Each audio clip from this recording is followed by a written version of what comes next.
morning. We're off. It's about 20 to 7, something like that.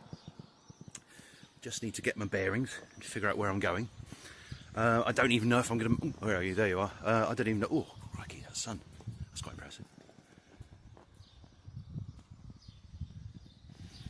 I don't altogether know where I'm going today, only that it's desolate. It's also windy, which is a surprise. I thought today, first thing, getting up like this was going to be quite an easy start, but no. And behind me up there on the hill is rather lovely Cubes. I'm on the main road, but not for long. It's not a main road day today. Crikey, no. No, there's going to be a lot of wheat. There's going to be some morraines if you're into glacial stuff, but mostly it's going to be wheat, and then a huge 20-kilometre climb. If I can get over that today, then even though there's another 40-ish to go, I should be able to make it. It's about 125 today. The Garmin is saying it's 2,019 metres. I don't believe it. I think that's wrong. I'm guessing it's going to be 12 or 1,500. Still, nice long ride. So let's get cracking.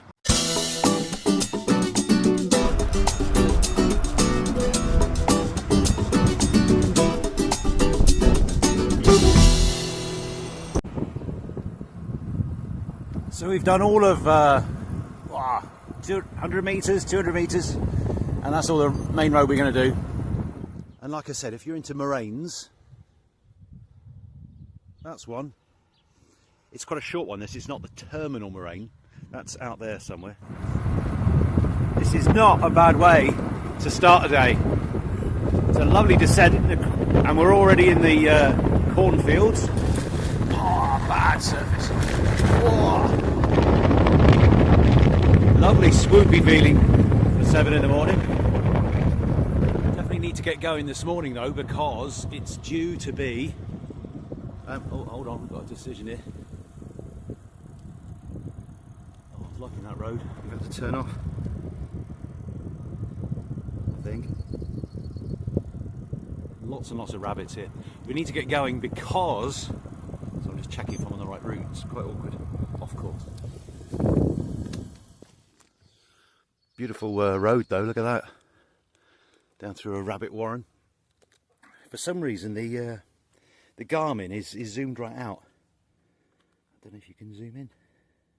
The reason why we need to get going is that it's due to be 37, 38 in the bowl that we're having to ride through. So I'm trying to get across that and into the mountains really before it starts really heating up. I just like the look of that farm. It's abandoned. It's absolutely gorgeous around here.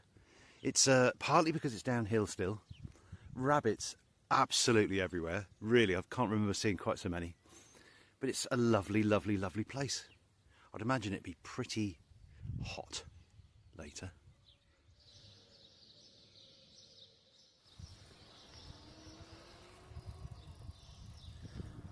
Just climbing another hill.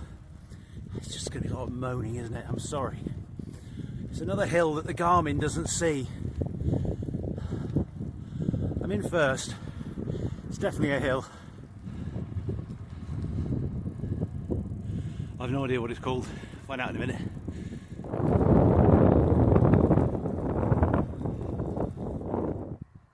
This is where we've come from. Sort of dead centre.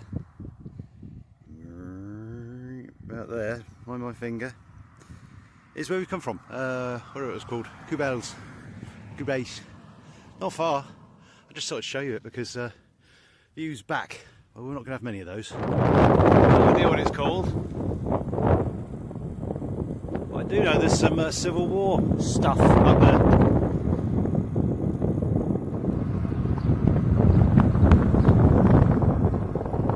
Just about to say that we need to keep our eyes peeled in Pyrenees because it's full of not mosaics, what are they called? Murals. And almost as I come in, it's a galgo, a Spanish greyhound. but they just call it graffiti. Right, some of it is graffiti. Some of it is graffiti. Oh my word, it's everywhere.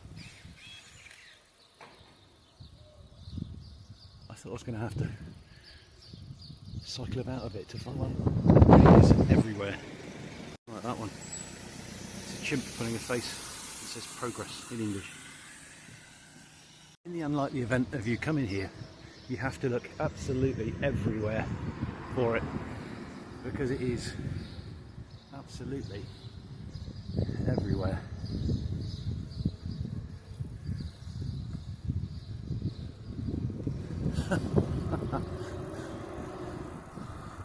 Must be loads of different artists because the styles are so different. It's a world-weary snail. See, it's a house on its back.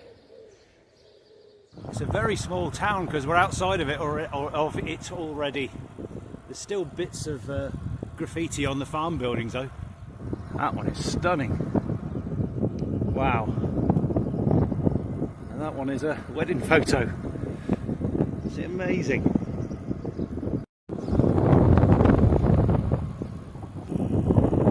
That one was actually a mosaic. Very impressive. Some egrets bobbing about in there. They've seen me, didn't like me.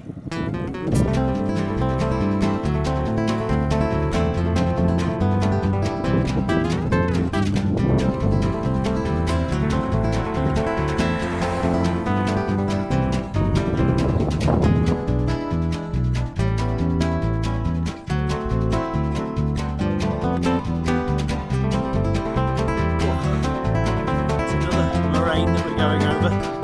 It's completely covered in pears.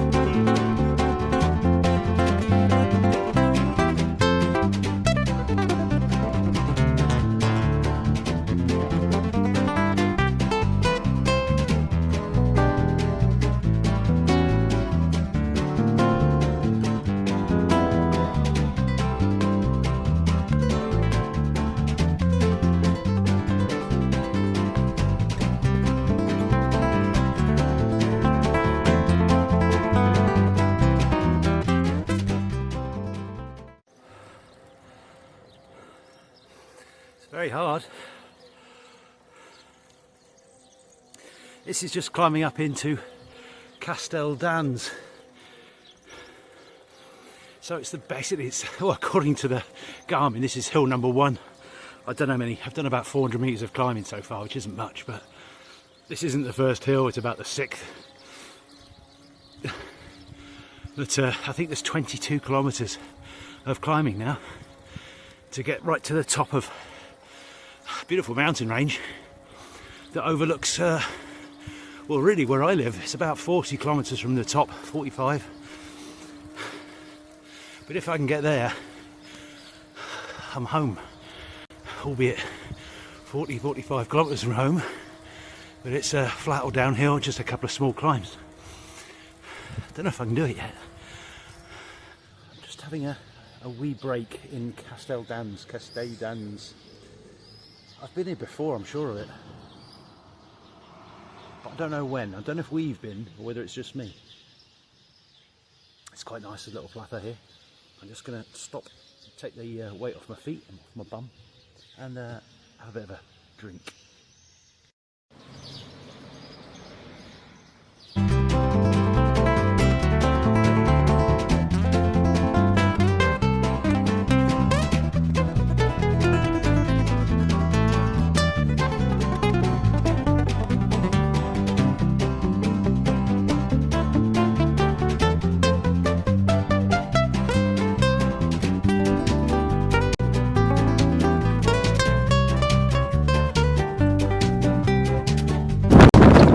Checked, it's only 12 kilometres to the top.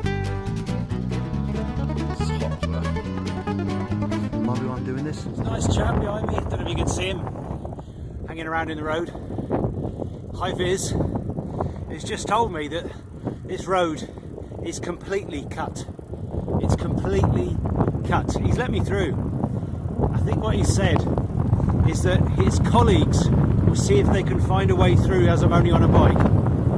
There was no sign to say this road is cut. It's a massive distance to go around. There isn't a way round. We're in the middle of nowhere, look. Absolute middle of nowhere. Well, let's see what the problem is when we get there, eh? I bet it's nothing.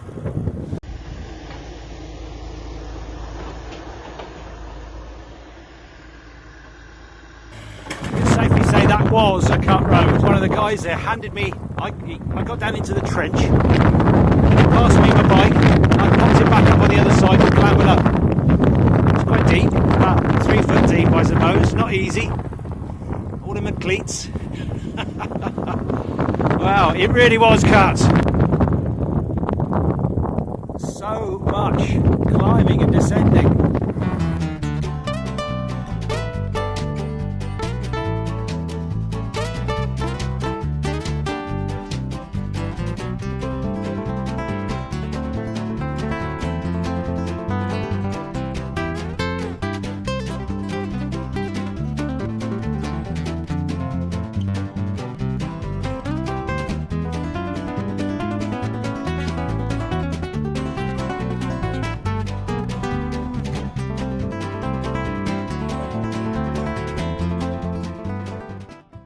This is the actual top. You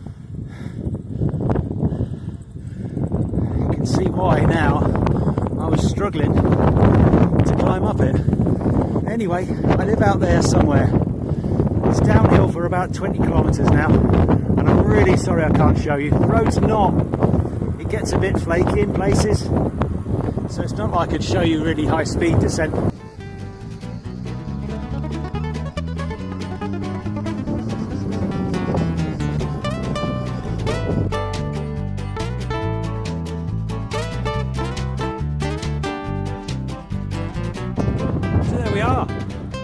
That's the Ebro. We're down.